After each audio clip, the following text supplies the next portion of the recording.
O salmista, no Salmo 19, verso 7, Davi, ele diz que a lei do Senhor é perfeita e restaura a alma. Uma das ações que a palavra do Senhor faz é restaurar a alma. E eu queria compartilhar com vocês hoje na mensagem este tema, restauração. Muitos de nós precisamos entender isso de uma forma mais profunda. Restauração é um tema onde nós precisamos refletir constantemente, porque vez por outra nos quebramos e precisamos entender os caminhos de Deus, a forma que o Senhor trabalha. Precisamos entender verdades sobre o quebrar e o ser restaurado. E principalmente conhecer o supremo restaurador que é o nosso Deus. Esse bondoso, esse misericordioso e esse soberano restaurador que é o nosso Senhor. E o texto que eu leio hoje é um texto bem conhecido, que é Jeremias, capítulo 18. Um texto que eu já tive o privilégio de compartilhar algumas vezes. Mas nessa perspectiva de restauração, eu convido você a acompanhar comigo esse texto. Isaías capítulo 18, eu lerei apenas até o verso 10. A versão que eu leio hoje é Nova Versão Internacional, a NVI. E diz assim: esta é a palavra que veio a Jeremias da parte do Senhor. Vá à casa do oleiro, e ali você ouvirá a minha mensagem. Então fui à casa do oleiro, e o vi trabalhando com a roda. Mas o vaso de barro que ele estava formando estragou-se em suas mãos. E ele o refez, o restaurou, moldando outro vaso de acordo com a sua vontade. Então o Senhor dirigiu-me a palavra, disse o seguinte: ó comunidade de Israel, será que eu não posso agir com vocês como fez o oleiro? Perguntou o Senhor. Como o barro nas mãos do oleiro, assim são vocês nas minhas mãos, ó comunidade de Israel. Se a algum momento eu decretar que uma nação ou um reino seja arrancado, despedaçado e arruinado, e se essa nação que eu adverti converter-se das suas perversidades, então eu me arrependerei e não trarei sobre ela a desgraça que eu tinha planejado. E se noutra ocasião eu decretar que uma nação ou um reino seja edificado e plantado, e se ele fizer o que eu reprovo e não me obedecer, então me arrependerei do bem que eu pretendia fazer em favor dele. Amém. Deus ministre ao nosso coração a sua palavra. Restaurar, segundo as definições, significa pôr em bom estado. Restaurar significa refazer e consertar o quebrado. Renovar o deteriorado. Repor o desgastado. Restaurar significa pôr de novo em vigor e restabelecer. E muitos de nós podemos dar testemunhos de Deus de que Ele de fato faz isso. Mas pode ser que alguns de nós hoje estejamos precisando exatamente dessa ação de Deus em nossas vidas. Deus, restaura a gente. Deus, restaura a minha vida. Queria hoje convidar você a refletir comigo em oração. Deixa Deus ministrar o seu coração, falar com você, que haja luz. Você como restaurador ou você como necessitando de restauração?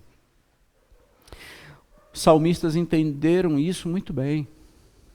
O salmista Asaf, no Salmo 80, ele pede isso por 3 vezes no Salmo 80. Verso 3, 7 e 19. Quando diz: Senhor, restaura-nos, ó Deus. Restaura-nos, ó Deus. Lembra do cântico de romagem, Salmo 126? Quando o Senhor restaurou a nossa sorte. Mas ele encerra no versículo 4, pedindo: Senhor, restaura a gente. Deus é esse capaz de restaurar. Então, quero desse texto, desses 9 versículos, dessa porção da palavra, eu tiro alguns ensinos para as nossas vidas sobre esse assunto de restauração, sobre essa realidade divina de restaurar vidas e da necessidade humana de ser restaurado. Que muitas vezes nós não sabemos o caminho, está tudo escuro, nós não sabemos como fazer, as tentativas várias já deram em nada, a frustração se instalou, a decepção já é uma realidade e a desistência já é uma decisão. E se nós ouvirmos e conseguirmos ouvir o que Deus tem para nós hoje, meus irmãos, acredite, a nossa história tem tudo para ser diferente. Ainda tem jeito. E tem jeito para qualquer quebrado. Alguns ensinos que eu tiro desse texto. Vamos lá? Vamos pensar comigo, vamos orar comigo, vamos entrar nesse texto e pedir para que o Senhor fale com a gente. Sobre restauração, acredite, a voz de Deus não é aquilo que você ouviu. A voz de Deus pode não ser aquilo que você ouviu. O que eu quero dizer? Perceba que quando Deus fala a Jeremias, Deus diz assim, gente, presta atenção no versículo 1. Veio a mim a palavra do Senhor. Isso já deveria bastar. Não. Mas o Senhor diz assim, Jeremias diz assim, veio a mim a palavra do Senhor dizendo, vá à casa do oleiro, porque será lá que você ouvirá as minhas palavras. Mas ele já não tinha ouvido? Não veio a mim a palavra do Senhor? Pois é, isso pode ser uma realidade da vida de muitas pessoas. Um dia, você que já caminha com a gente um tempo, você que é da família Nova Vida, você já ouviu falando esse exemplo, mas você que nos acompanha, deixa eu compartilhar de novo. A gente toma uma expressão da filosofia chamada atos da fala. E vamos relembrar isso. Se Deus escreve um bilhete para nós, dizendo no bilhete, espero você às 15 horas na casa do oleiro amanhã. E você pega esse bilhete, a alegria de Deus falar com você. E o direcionamento da palavra a você. Deus falou comigo. Ele disse para ir na casa do oleiro amanhã às 15 horas. Deus falou comigo. Sabia que muitas pessoas só ficam até esse estágio? Sabia que no culto, muitas pessoas se alegram e se sensibilizam e se emocionam porque Deus falou comigo? Porque o bilhete foi lido e eu entendi? Mas sabia que muitas pessoas só ficam até a esse estágio? Deus, ele fala, mas o que ele fala é, vá à casa do oleiro, porque será somente lá na casa do oleiro que você entenderá as minhas palavras. Por isso que muitos se especializam em bilhetes. Muitos se especializam em saber se quem escreveu de fato foi Deus. Muitos se tornam PhD para saber em qual língua, no original, o bilhete foi escrito. Muitos se tornam especialistas para saber o tipo do papel. Qual foi o papel original do bilhete? Em que tinta foi escrita? Há historiadores renomados que conseguem nos dizer o papel e a tinta. Há exegetas, estudiosos, notáveis, que conseguem dar uma aula dizendo em que língua o bilhete foi escrito, quando foi escrito, e de fato foi inspirado porque foi Deus quem escreveu. O problema é que muitas dessas pessoas não sabem o cheiro da casa do oleiro. O problema é que muitas pessoas não conhecem o oleiro. Muitas destas pessoas, elas não têm paixão, elas não se emocionam, elas não choram, elas não sofreram o impacto do encontro. E a palavra do Senhor é aquela palavra que nos leva ao impacto do encontro. Sabe por quê, gente? Porque nós não temos um Deus encadernado, de capa a capa. Nós temos um Deus encarnado na pessoa do seu Filho. Nós não temos um relacionamento com páginas, nós temos relacionamento com uma pessoa, através destas páginas que nos levam ao encontro com Ele. Encontro com um bilhete é pouco, não é isso.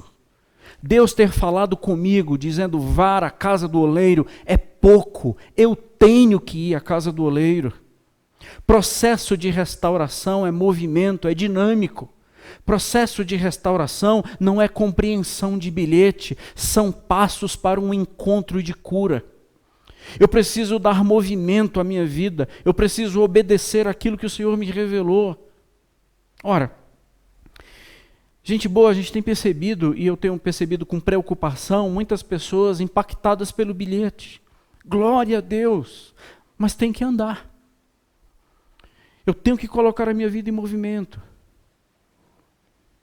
Assim eu penso que Deus ele passa a ser mais encadernado do que encarnado.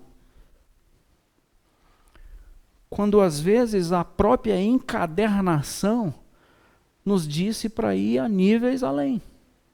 Ao encontro, eu conhecer quem escreveu. Vou te dar um exemplo, tentar ser um pouco mais claro. O Salmo 133 diz que, quão bom, que coisa boa é viverem unidos irmãos. Salmo 133, você pega do verso 1 ao verso 3. E o Senhor diz assim, no verso 3, o salmista, vai ser ali aonde o Senhor ordenará as tuas bênçãos e a vida para sempre. Ali aonde? Na comunhão. Que bom e agradável são os irmãos viverem juntos, em união. Vai ser nesse ambiente aonde eu ordenarei as minhas bênçãos e a vida para sempre. Ou seja, no bilhete, o Senhor nos diz que nós temos que ser corpo, membros, compromissados, nação. O outro é importante para mim, uns aos outros, é comunhão. Onde você acha que Deus vai falar? Somente quando isso for colocado em prática, somente quando a comunhão for uma realidade, somente quando o ser corpo for um estilo de vida, e não o distanciamento, porque eu mandei ser corpo. Onde você acha que você vai ouvir a minha voz? Sendo corpo. Eu mandei perdoar, eu mandei que a comunhão fosse restaurada. Quando você acha que você vai ouvir a minha voz? Lendo livro? Fazendo cursos? Eu disse para que você seja santo. Eu disse para que a santidade seja uma realidade na sua vida. Então, que tipo de olhos, que condição de olhar, você acha que será aquele que vai entender as minhas revelações, compreender o que eu tenho para mostrar? Se não for olhos santos. Eu disse para você ser santo. Que tipo de ouvido você acha que vai codificar as minhas palavras? Eu disse para você ir na casa do oleiro. Onde você acha que eu vou falar com você? Amém, gente? Gente boa, por isso que muitos de nós estamos com uma vida cristã estática.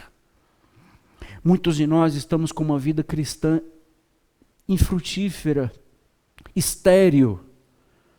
Muitos de nós percebemos uma saudade de Deus e um vazio interno, mas os movimentos não são dados. Nós estamos lendo bilhete, lendo bilhete, lendo bilhetes e lendo bilhetes, compreendendo bilhetes, as pessoas explicando para mim o bilhete, mas eu não dou passos.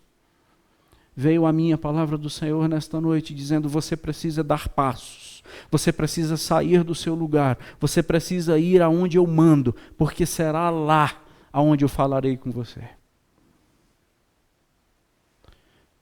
não é diferente, não é por ser muito diferente disso, que a gente entende que o relacionamento com Deus está cada vez mais distante, cada vez mais frágil.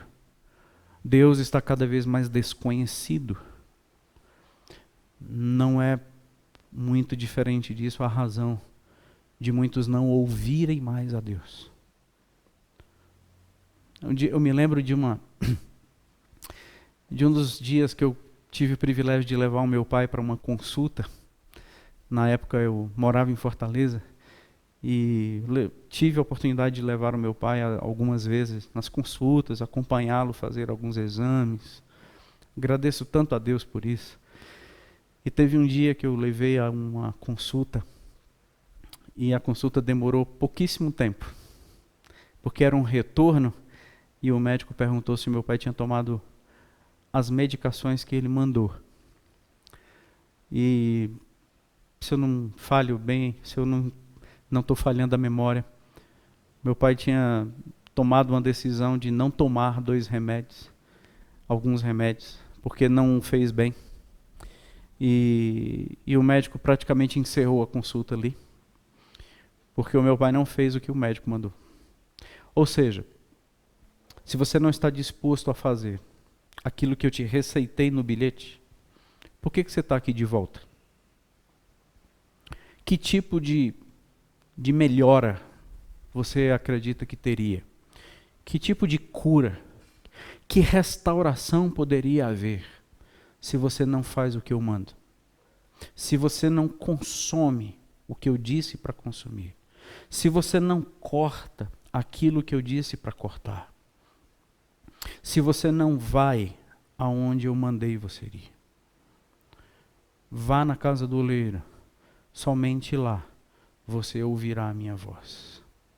O processo de restauração começa com esses passos. A gente compreende o bilhete, mas os passos precisam ser dados. Por isso que às vezes a gente vê um tempo de muita exaustão, a gente vê pessoas muito cansadas, nós vemos pessoas exaustas. Gente boa, se a gente não ouvir o que Deus tem para nos dizer na casa do oleiro, nós sempre seremos cansados. Sabe por quê? Porque a gente vai fazer da nossa vida um estilo de vida de esforço para conquistar. Quando, na verdade, a gente não pode ter um estilo de vida de esforço. A gente precisa de revelação. Deixa Deus falar com você. Todas as pessoas que têm um estilo de vida de esforçar-se para conquistar são pessoas exaustas. Mas todas as pessoas que têm a revelação, elas terminam no descanso. Você acredita que no 7º dia Deus estava exausto? Não, gente, a gente não precisa do 7º dia porque nós estamos exaustos. Nós precisamos do 7º dia porque nós temos revelação suficiente para descansar. Por isso que aqueles que vivem e têm um estilo de vida de muito esforço, não será um dia, 2, uma semana, férias que descansam. Eles sempre serão exaustos, cansados e sobrecarregados, porque somente uma coisa pode nos dar descanso: revelação, na casa do oleiro. É aquilo que Deus tem para dizer para a gente, que vai fazer com que agora eu seja transformado por aquilo que Ele me revelou. Então o estilo de vida o nosso estilo de vida como cristão não está no esforço, na guerra, na luta para poder conquistar. E que Deus nos abençoe as nossas conquistas. Deus não vai fazer isso. Deus vai revelar para que a gente viva o descanso.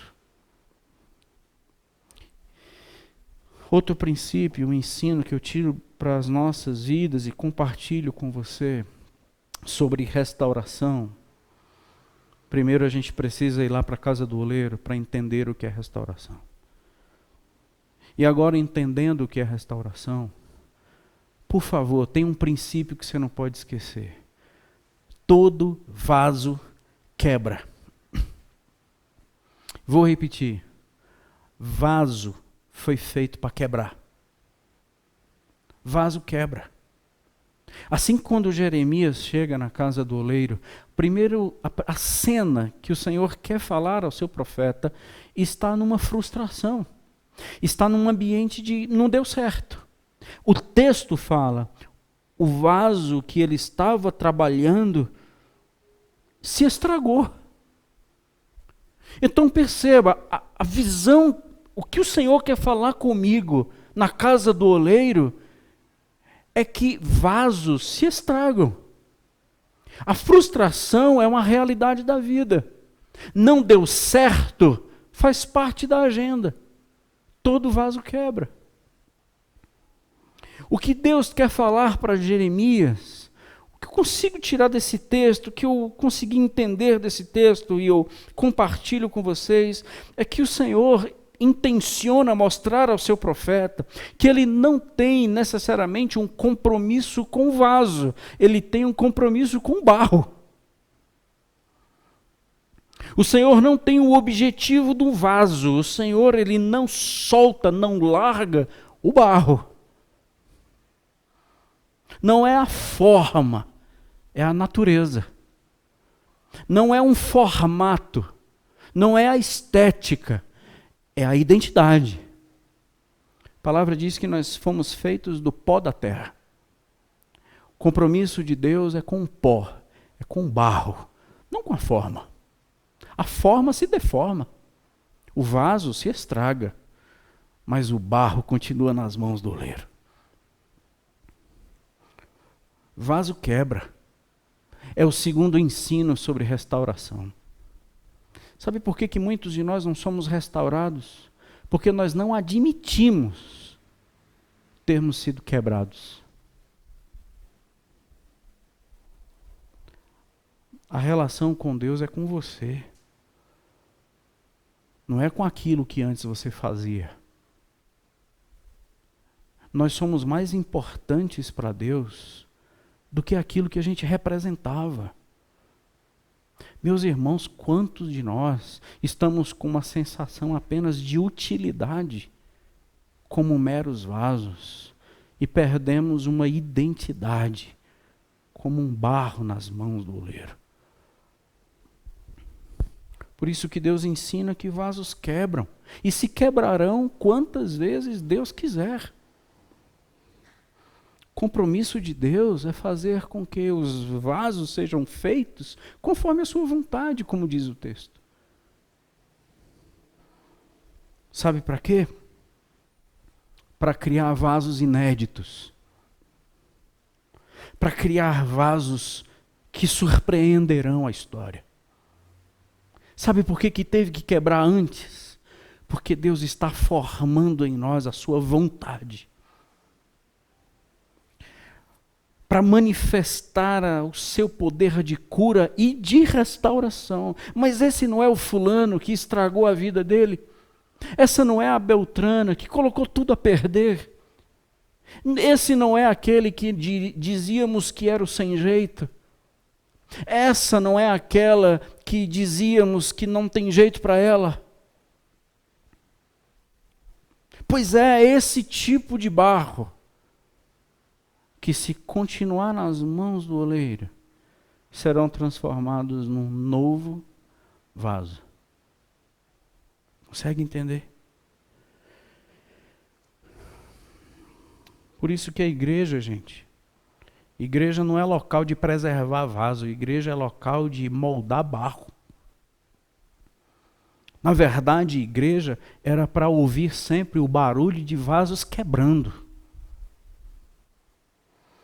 Igreja existe para transformar barro. Muitos de nós chegamos em igreja e somos quebrados naquela presunção que pensávamos que era, e nós não somos, e Deus quebra. Num título que tínhamos, e Deus quebra. Num ministério que dizíamos que tinha, e Deus quebra. Num reconhecimento que poderíamos ter, e Deus quebra. E vai quebrando, e a igreja vai ouvindo o barulho de vasos sendo arrebentados e quebrados. Pessoas que tinham dinheiro e quebraram. Pessoas que pensavam que era e quebraram. Pessoas que chegam com um orgulho muito elevadinho e quebra, porque vaso tem que quebrar. E o Senhor começa a moldar um novo vaso.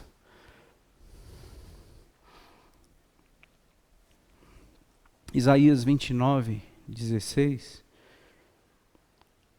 Deus ele fala, Isaías 29, 16. Que perversidade a vossa, como se o oleiro fosse igual ao barro, e a obra dissesse ao seu artífice, ele não me fez. Ou a coisa feita dissesse ao seu oleiro, ele não sabe de nada. Isso é um diálogo que Deus já vem mantendo com o seu povo. Paulo lembra disso. Romanos 9, verso 21. O oleiro soberano manda no barro. E ele faz o que ele quiser. Vasos de honra e vasos de desonra. Paulo compreendeu a mensagem. O oleiro é soberano sobre barro. Meus irmãos, por isso que a gente está frustrado, por isso que muitos de nós estamos cansados, por isso que muitos de nós estamos perdidos na vida, porque nós pensávamos que Deus queria preservar vaso em vez de quebrar. E a intenção de Deus é fazer com que vasos se estraguem para reconhecermos que as mãos dele é a melhor coisa que pode existir na nossa vida. Então muitos de nós queremos ser preservados. Muitos de nós pensamos que a igreja é uma fábrica de fazer tijolos. Tudo igualzinho. Manter a forma. Não é. É uma olaria que todo tempo a gente escuta vaso quebrando. Gente sendo transformada, gente sendo transformada. Marcos, capítulo 14, verso 3, tem um episódio que quando Jesus está em Betânia, na casa de Simão o leproso, não Simão Pedro, mas Simão o leproso, vem uma mulher e consta, conforme as narrativas de Marcos, que ela quebra o vaso e derrama o bálsamo sobre o Senhor. O que dá a entender assim, parece que o vaso tem que ser quebrado para o perfume ser exalado. Enquanto o vaso não quebra, perfume não se exala. Jesus, ele vale muito a pena, gente. E sobre o nosso Jesus, vale muito a pena a gente ler o que Paulo escreveu aos Filipenses. Quero ler para vocês. Filipenses capítulo 2, versículo 5. Até o verso 11. Vale muito a pena nessa perspectiva da forma quebrada. Olha o que Paulo fala sobre Jesus. Você deve conhecer esse texto. Filipenses 2, a partir do 5, tende em vós o mesmo sentimento que houve também em Cristo Jesus. Vê se esse texto não faz sentido agora. Pois ele, subsistindo em forma de Deus, não julgou com usurpação o ser igual a Deus. Antes, a si mesmo se esvaziou, assumindo forma de servo. Ele, tendo forma de Deus, aceitou ser quebrado e passou a ter forma de servo. Tornando-se em semelhança de homens, reconhecido em figura humana, a si mesmo se humilhou, tornando-se obediente até a morte de cruz.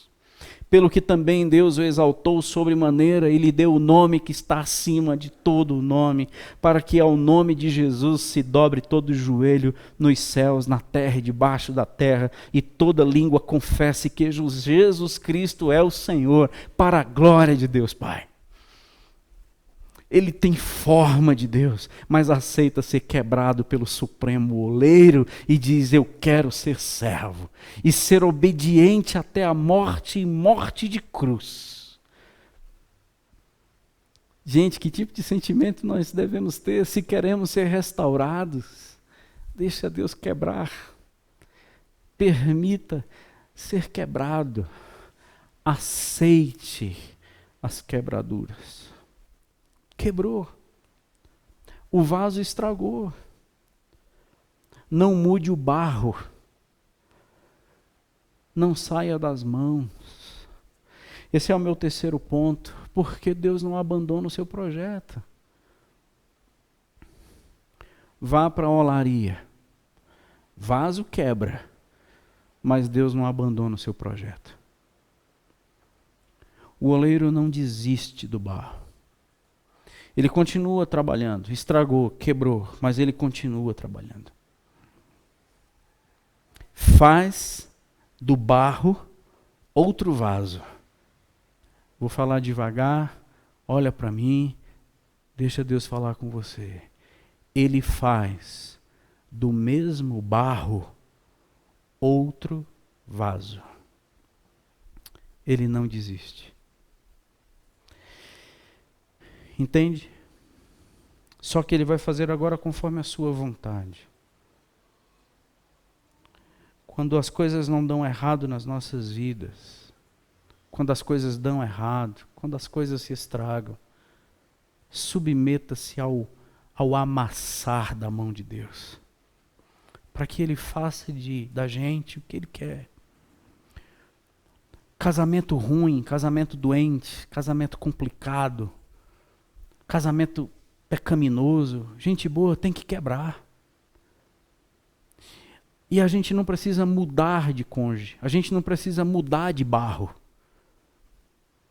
É do mesmo barro, Deus vai fazer coisa nova. Quem sabe você está passando uma crise intensa. É do mesmo barro, viu?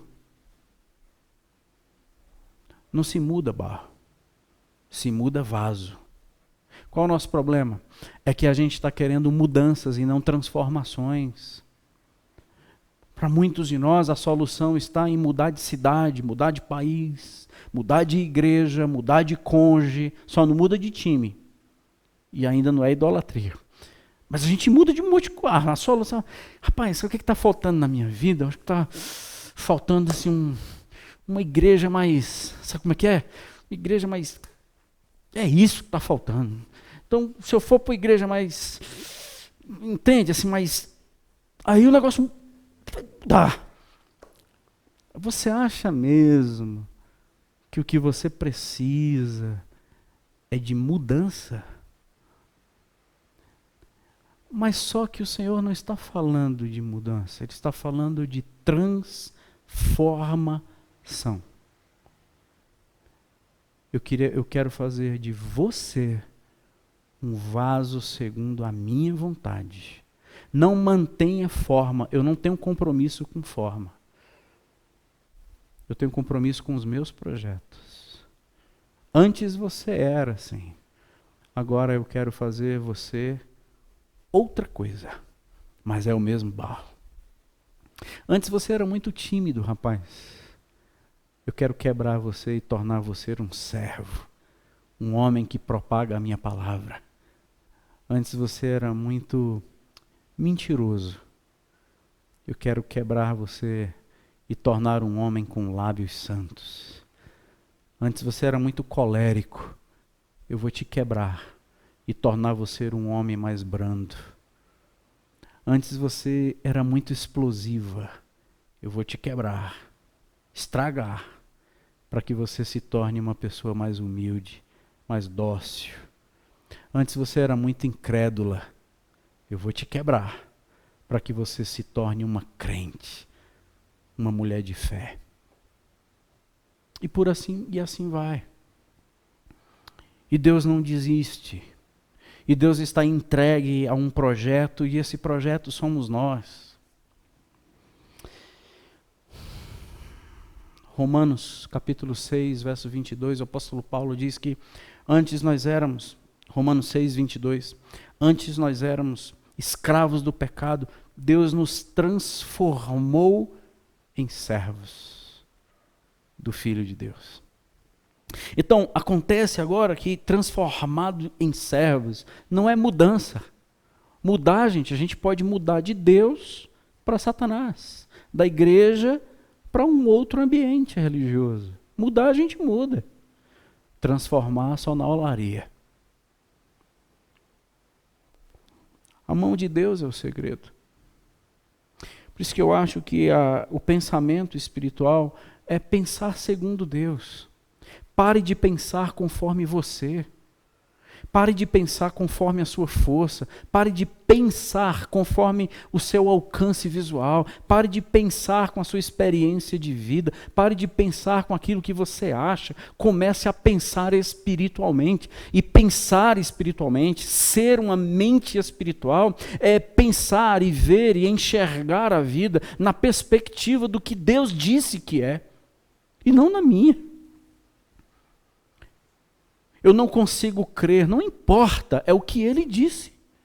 Um Deus que conhece as estrelas pelo nome. O Salmo 145 que nós lemos no início, a tua grandeza é insondável. E ser um homem espiritual é pensar na perspectiva dele, não na minha. Nós queremos pensar na nossa perspectiva coisas espirituais, é impossível. Quando eu bato no peito e digo, não tem jeito para mim, você está olhando em qual perspectiva? Eu não tenho jeito. Você está olhando em qual prisma? Por qual lente? E por que aqui o Senhor diz que eu transformarei num novo vaso? Ser espiritual é olhar na perspectiva dele e se submeter às pressões das suas mãos, porque é na mão de Deus que nós somos curados e restaurados. É pela mão de Deus que ele vai nos tornar novas criaturas e novas pessoas. Homens espirituais, mulheres de envergadura, homens verticais, pessoas curadas e restauradas. É na mão dele. Não desista nem na mão de Deus. Não desista da mão de Deus. Continue nas mãos desse oleiro. Aceite as manipulações de Deus. Não desista, porque Deus ele tem compromisso com o barro.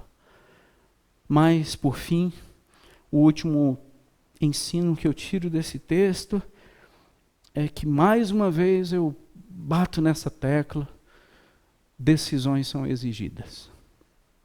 Perceba que aqui o Senhor diz, mas se em um momento, a partir do versículo 7 ao versículo 9, 7, 8, 9, releia esse texto e você vai ver. Mas, se uma pessoa que eu prometi que edificaria, ela fizer coisas que eu aborreço e não me levar mais a sério, eu a destruirei. Mas se a pessoa que eu disse que destruiria, mas se ela se arrepender, eu farei dela um novo vaso. Percebe como há decisões aqui?